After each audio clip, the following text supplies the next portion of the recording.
When I was a sophomore in high school, I experienced something that still terrifies me whenever I think about it. I've had really bad insomnia since I was about 12, so to help me sleep, I used these weird sleep sheet things that my mum found, and they knock me out hard and fast, and I sleep like a log until my alarm goes off in the morning. I also have to listen to music or else I can't sleep, so I have a special playlist for when I go to bed. I've always been a very paranoid person with OCD, so I have to check that the doors and windows are locked myself 2 or 3 times before I can go to bed, and my insomnia would often keep me up later than my parents. My OCD also requires me to perfectly line my phone up to the outer edge of the shelf that I have next to my bed, so that if it falls away from me.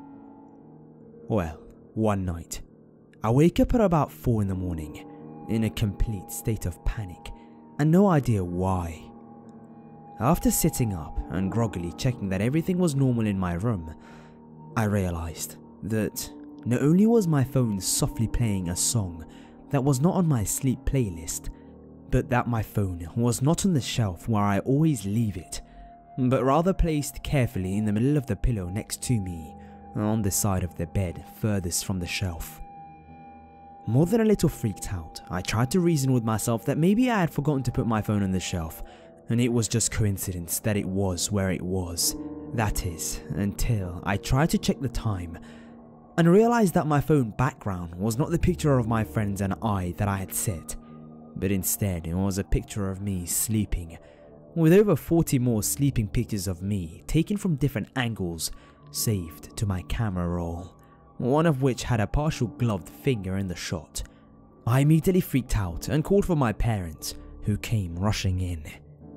They didn't believe me at first, getting mad at me for waking them up for a prank, thinking that I had taken the pictures myself. But after waking up a bit more and actually looking at the pictures and seeing that I definitely couldn't have possibly taken these pictures myself, my dad checks the house to make sure no one was there, and my mum called the police. Apparently, whoever it was had picked the lock on the back door, and my parents couldn't hear it over my dad's snoring, and I was in too deep of a sleep to hear it. The police weren't able to find who it was, and I never got any closure. But we changed the locks that week, and I painted my windows shut, since I never opened them anyway, for some peace of mind. What scares me the most was that someone was in my room for who knows how long watching me sleep, and they wanted me to know it badly enough to take pictures on my own phone as proof.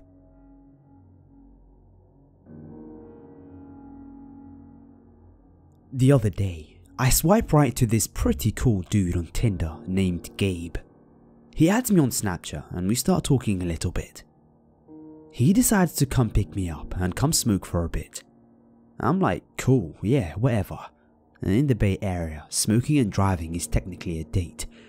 But as soon as I get in the car, I get a really weird vibe. I don't know, his smile was just way too wide or something, and he stared at me without blinking just slightly long enough to make me uncomfortable. Also, he wouldn't tell me anything about himself. He just kept saying, "Oh, I make money doing this and that, and whatever I can." And he would refer to all females as bitches. Major red flag. Well, after a couple of blunts, I'm starting to get tired and I'm like, "So, you gonna drive me home?" And he says, "Yeah, sure, I just gotta stop by the grocery store for a few things." I tell him okay, so we go to the grocery store by my house because we're still in my neighborhood.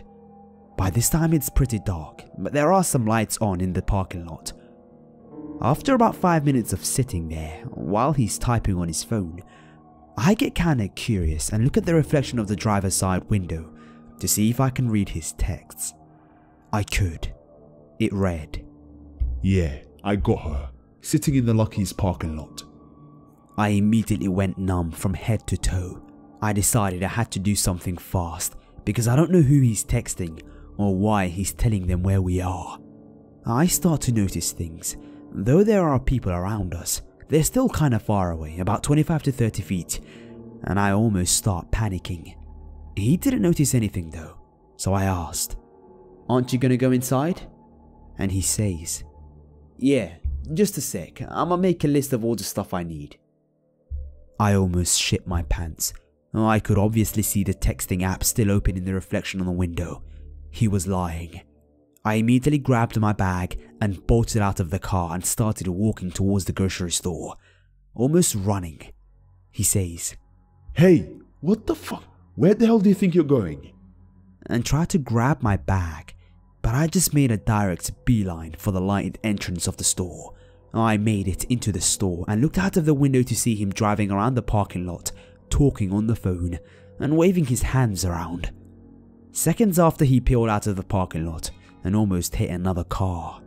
I called my mum to have her pick me up, and when I got home, he had unmatched me from Tinder and blocked me on Snapchat without saying anything.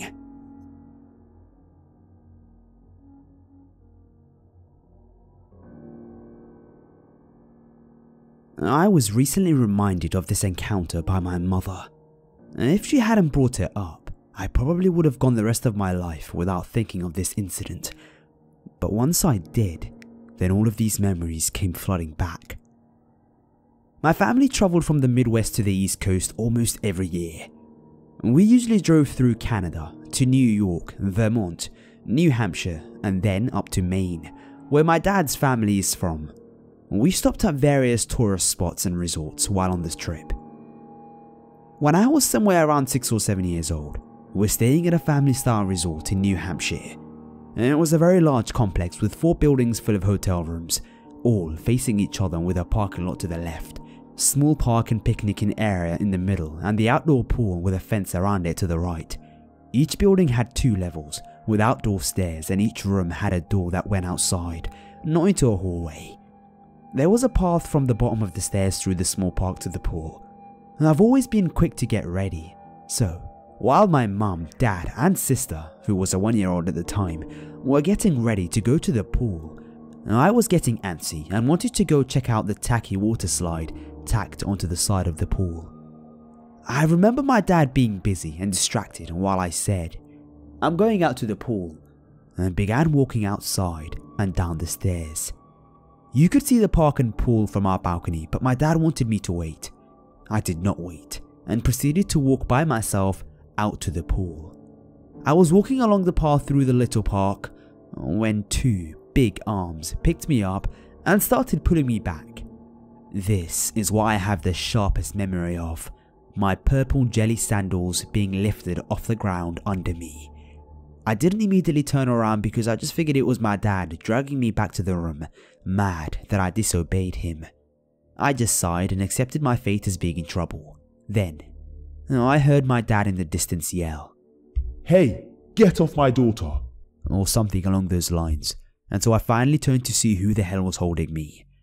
It was some guy, really tall, really thin, wearing dark clothes. He had a car that was pulled up right to the park, not parked in a parking spot or anything, only about 20 feet away. I looked and saw my dad barreling down the motel stairs holding my sister's water noodle and wearing his bright green neon water shorts. The dude saw my dad, dropped me, and then dove into the car, which promptly took off. I cried because I had scraped my leg in the fall. My dad chased the car for a short while, but they quickly picked up speed and were gone. I have no idea if the license plate was recorded or the cops were called. We did continue to go to the pool and play, but I remember that my dad was in a rightfully bad mood the rest of the afternoon, and I couldn't get him to play in the pool with me. He usually was a big reader, but he just sat in a chair peering around the parking lot and looking miffed the rest of the afternoon. Who knows what would have happened if my dad hadn't been walking out behind me, looking out the window. I was honestly probably 10 seconds away from being thrown into that car and taken God knows where.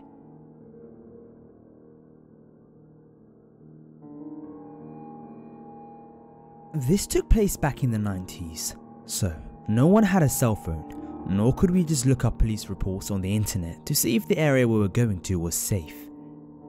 At the time I was 14 and my parents had me in the Scouts. Now, people that know me would probably find this laughable because I did not come across as someone who would have been in the Scouts. To be honest, I wasn't a very good one. I wasn't in it for merit badges or rank, but I loved camping and what came along with it. One camping weekend came up and we gathered together in a parking lot. There were 8 scouts, counting myself, and 3 adults that were going. I knew 2 of the adults and the other one was a new guy that was an Eagle Scout. All 3 of them were in the military at the time, though I couldn't tell you what branch. Only one other guy was my age, and I didn't know him very well. All the other kids were a few years younger than us, 10 to 11-year-olds, and we didn't want to hang around them. So the other guy and I started talking while avoiding the others. Turned out that this kid was a piece of shit, but I was stuck with either him or a group of pre-adolescents. We pack into a few vehicles and get to the campsite at a park. The park we were staying was just off a back road highway, and at the entrance of the park there was a group of newspaper vending machines, a drink and snack machine, and a couple of payphones. A couple of the fat kids started bouncing in their seats at the sight of the drink and snack machines. "I don't want to catch any of you near any of those," said one of the adults. I sat back and enjoyed the whining that ensued. I was a broke kid anyway, so I didn't care.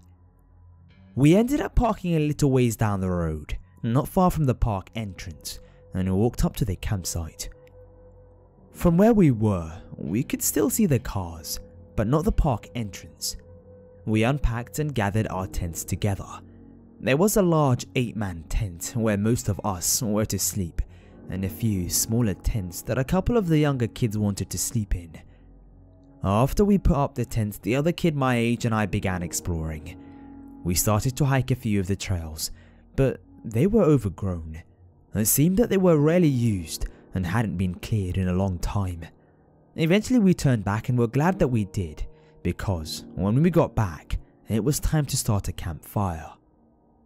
Now, I'm a little arsonist at heart. No, I'm not going to burn down houses or cars. But when someone says campfire, look out. I was tearing through the woods looking for anything burnable, twigs, fallen branches, small logs, absolutely anything. I had brought back a big pile of stuff before one of the adults looked at me and said, "That's more than enough. There's no way you will need to use all of that." My dreams of a large fire were busted. One of the adults said that he had to go home for a while and would be back later that night. We waved goodbye as he left. We carried on as it grew darker, told stories around the fire while cooking our various foods. Eventually it grew late and we were all tired. We let the campfire die and buried it under a bunch of dirt. Then we all went to the tents and fell asleep in our sleeping bags. I heard something in my sleep. Something metal was being beaten on. I was awake, but sleep refused to let me go. A collection of groans let me know that I wasn't the only one that heard it. It continued non-stop as I rolled over and tried to bury my head in the sleeping bag. I just wanted to go back to sleep. I don't know how long I laid there, but the banging kept going. Eventually I got up and stuck my head out of the tent. There wasn't anything but darkness. I could tell that the sound was coming from the park entrance though. I nudged the adult that I had just met that day and asked him what was going on, him being the adult, and what he was going to do about it. "It's just the park rangers working on something. Go back to sleep," he told me before rolling over away from me. I tried nudging him a few more times, but all he did was grunt and call me a little annoying shit, and I decided that I wasn't going to be able to sleep and might as well just enjoy myself. So I walked over to where the campfire was and started digging. I found myself in luck that there were still some hot embers left. I used them to start a new fire. Actually, a much bigger fire. How big? The pile of wood that was told to me that was too much. Well, I threw all of it on when I got the fire started. Meanwhile, the banging had kept going. After a while, nature began calling and I had to find a bush to pee on. I walked away for a few minutes, relieved myself, and turned around and started to walk back to the fire. Then I realized that the banging had stopped. I was kind of relieved that I could go back to sleep, but now I had this big fire that I started. I then noticed someone with a flashlight down at the cars. At first I thought it was one of the other adults that said he'd be back later that night, but how come I didn't hear his car driving up or see his lights? I watched for a little bit and realized that this person was looking into their cars with their flashlights. I then heard rustling to the left of me. I was just far enough out of the campfire light that I hoped no one could see me. I pulled out my folding knife and squatted down. Somehow, that knife didn't help calm me when someone came out of the woods and started walking towards the fire. I figured this person had circled around our campsite through the woods from where our cars were. He began walking around the fire looking out. He began shining his flashlight around while avoiding to shine directly on the tents. My heart was in my throat as his light beam flashed over a couple of times as I squatted there behind some tall grass and bushes. After a while, he left the same way that he walked in. I waited for what seemed like a long time until I heard the banging again. Someone was still standing in the road, but further down away from the vehicles. It kept going. I stood there watching the guy down the road. I wanted to run to the tent and wake someone up, but I was afraid that there might have been someone watching and waiting. After a while, the banging stopped again. The guy further down the road began walking back up towards the cars. I crouched back down in my spot in time when two guys came out of the woods to my left and into the now dying firelight. They began walking towards the tents, and I could feel myself wanting to scream for everyone to wake up, but it wasn't escaping my throat. Suddenly they stopped, turned, and walked away. The banging started again. The guy with the flashlight moved back down the road. I still didn't know if there was someone waiting and watching. All I knew was if the banging continued, then they weren't coming up to the campsite. Eventually the banging stopped. I heard rustling to my left again, but it sounded like someone was moving away. I stood up and could no longer see the guy down the road with the flashlight. I stood there and waited. Summoning up my courage, I ran to the tents and violently shook an adult awake. Unfortunately, it was the same new adult that I met the other day before. I began to try and tell him what had happened, about the people.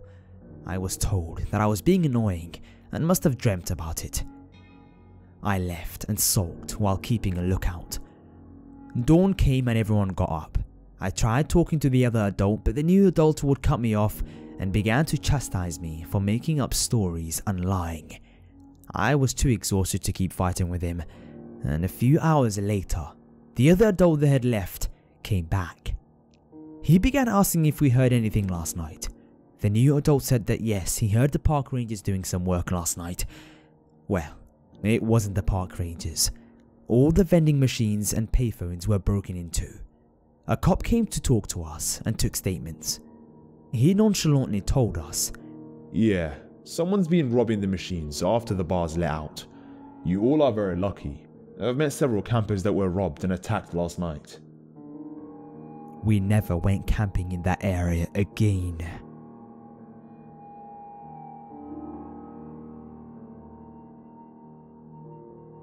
Well aware that this story is very anticlimactic, but to me, this was a very out of the ordinary encounter. We've all heard the stories about how people have unlocked their car doors and someone has crept in and ducked down in the back. These stories normally end very gruesomely. I'm an extremely paranoid person and I'm normally so pedantic with checking the back of my car when I finish work late or so due to such stories. Anyway, there is a town 15 minutes drive away from my town that has a 24-hour service station. It does fuel, hot food, drinks and all that stuff. I often find myself wanting food at ungodly hours of the morning, so I will make the quick drive to go get some food. This night still blows my mind as it was nothing out of the ordinary. I didn't notice anything. Anyway, I pulled up to the servo, parked my car, walked into the servo as I had done a million times. I wanted chips, which being so late at night, they cook on demand, so I had to wait 10 minutes for them to cook. That 10 minutes I spent chatting to the worker at the counter, who I had met several times when coming to the servo. My chips cooked up and I got in my car and made the 15-minute drive home. I pulled into my house, turned off the car, and opened my door and got out and started walking to the front door. I was about to click the lock button on the keys when I absolutely nearly died as I heard one of the car doors open. I turned around and there is a rough-looking man stepping out. Obviously I went into panic mode, but all I did was stand there getting that constricting, burning feeling in my chest. Then the bloke goes something along the lines of, "I heard you are going to such and such town," referring to my town. "I thought you'd say no to a lift." Then he just left. Never seen him before, and then never saw him again.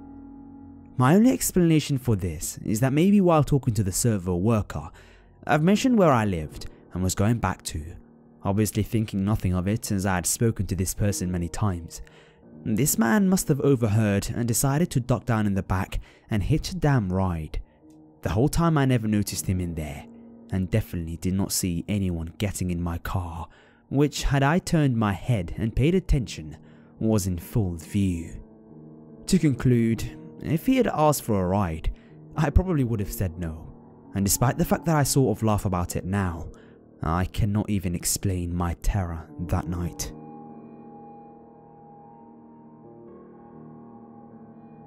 This happened a little more than a year ago. It mostly pisses me off now that this guy scared me the way he did. I was 25 at the time, but I'm a short female, and I'm often mistaken for much younger. This seems to be a continuing theme I notice as I write my experience on here. I worked as a cashier at a pharmacy until about 10 PM, and I was usually left alone the entire time at the front of the store to ring up and assist customers while my supervisor worked in the back unloading shipments and such. I always hated this setup, and it was just creepy. We got a lot of weirdos after dark, including a guy that made me print off pictures of his daughter's birthday because he didn't understand the machine. The pictures all turned out to be his and someone else's private parts. I managed not to give that guy the reaction that he wanted, which was embarrassment. I just threw the memory card out the door and dared him to tell my manager why, because I was just about to have him on the phone anyway. Not scary, just gross and stupid. But this other guy, he would come in most days and just walk around the store. Occasionally, he'd buy a Gatoroid, but mostly just walk around, and sometimes I'd catch him staring at me. We called him Sir Eyeballs.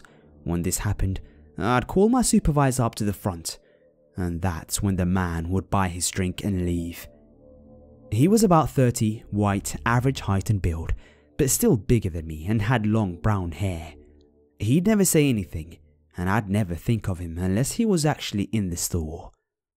One night, I was at the front, alone, hole-punching ads behind the counter, and heard the automatic doors open. I spouted my usual greeting without looking up from my work.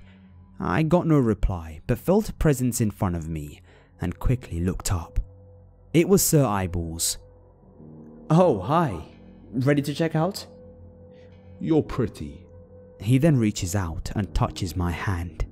Of course, I pull away. With shifty eyes and looking behind him to see if we were alone, he said, "What? You're always so pretty, and you look so nice for just being at work. You don't have to try so hard. I've noticed you for a while. Why do they make you work alone?" I know I don't have to explain myself, but trying so hard is apparently wearing foundation, mascara, my work uniform, and my hair in a ponytail. Oh, and my wedding rings. I told him straight up not to touch me, and that I wasn't alone, and grabbed the phone next to me to page my supervisor.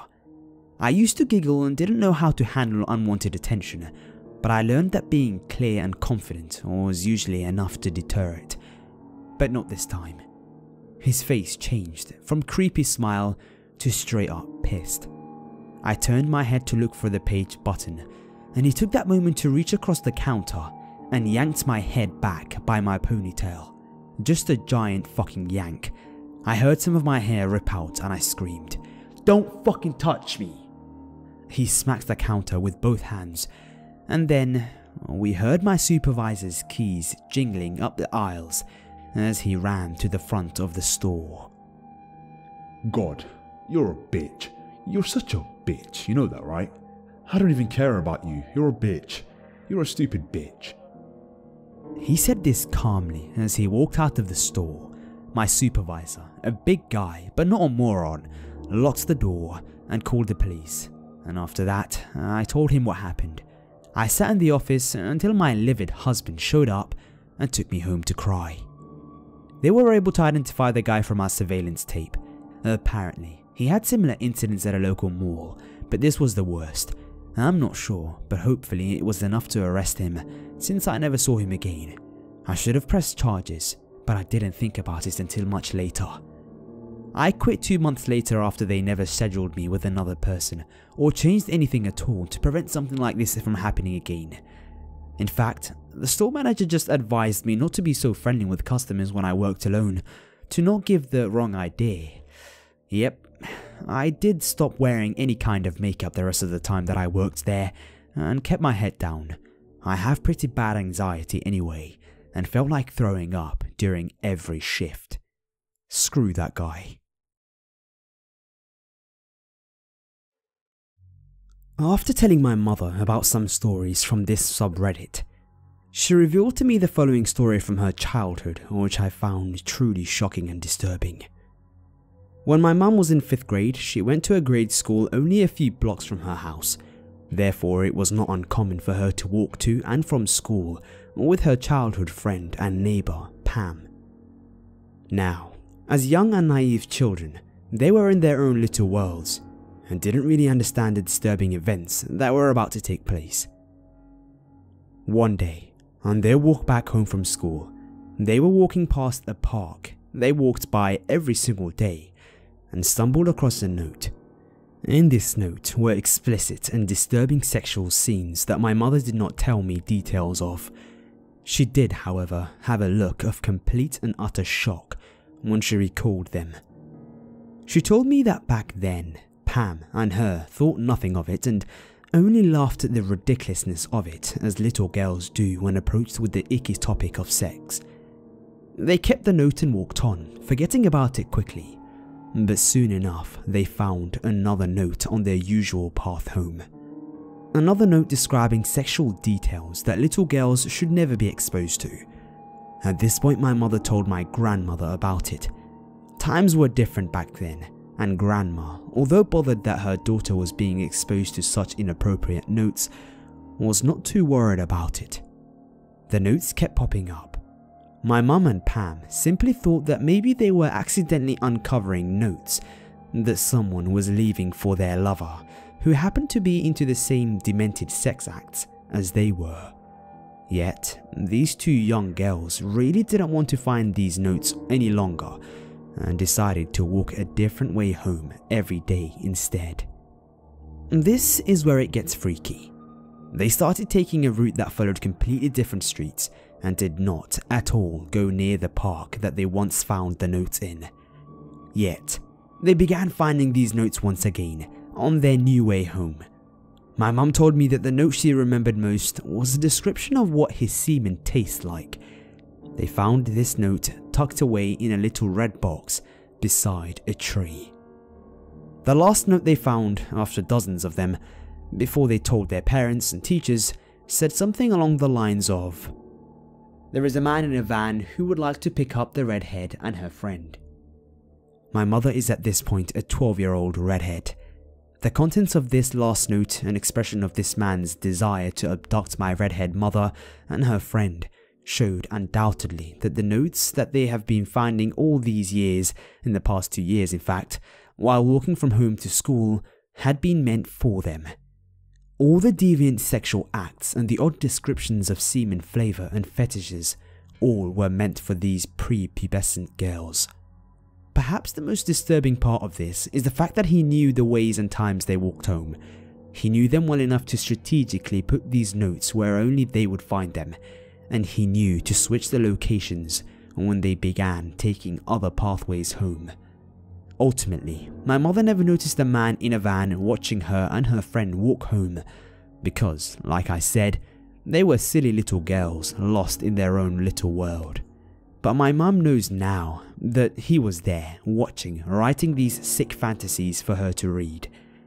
The school was informed of what was happening, and although no police action or anything like that was ever taken, the boys of her class volunteered to walk them home and make sure they got home safe. The notes never showed up again.